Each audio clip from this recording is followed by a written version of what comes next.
మనసుంటే మార్గం ఉంటుందంటారు పెద్దలు. ఈ విషయాన్ని మరోసారి రుజువు చేశాడు బనగానపల్లెకు చెందిన ఫణీంద్ర. తను చెప్పే విషయాలు అందరూ వినాలన్నా, తను ఇచ్చే సందేశాలకు విలువ ఉండాలన్నా, తనకంటూ సొంతంగా ఏదైనా సాధించి ఉండాలని, అప్పుడే తను చెప్పే విషయాలకు విలువ ఉంటుందని భావించాడు. అందుకే తన పేరిట ఏదైనా రికార్డు ఉండాలని ప్రయత్నాలు మొదలుపెట్టాడు. అవి జాతీయ స్థాయిలో కాదు, అంతర్జాతీయ స్థాయిలో రికార్డ్స్ అయ్యి రెండోసారి ఇంటర్నేషనల్ బుక్ ఆఫ్ రికార్డ్ లో పేరు సంపాదించాడు ఫణీంద్ర. మరి ఈ రికార్డ్స్ అన్ని ఎలా సాధ్యమయ్యాయో ఈ స్టోరీలో చూద్దాం.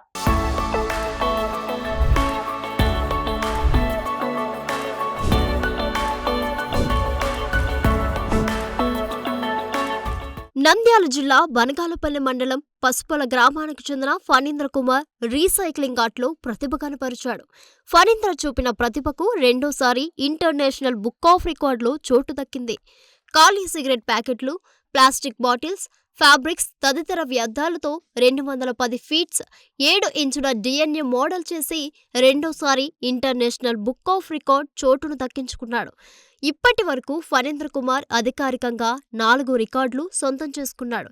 ఇంతకుముందు క్యామెల్ను తయారు చేసి India book of records, Asia book of records, international book of రికార్డులో చోటు సంపాదించాడు.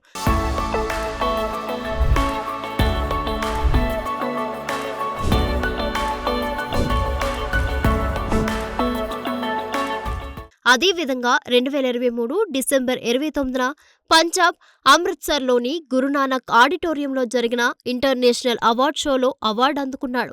ముఖ్యమంత్రి నారా చంద్రబాబు నాయుడు, ఉప ముఖ్యమంత్రి పవన్ కళ్యాణ్ వారి సహాయ సహకారాలు అందిస్తే మరెన్నో రికార్డ్స్ సాధిస్తానని ఆశాభావం వ్యక్తం చేశాడు.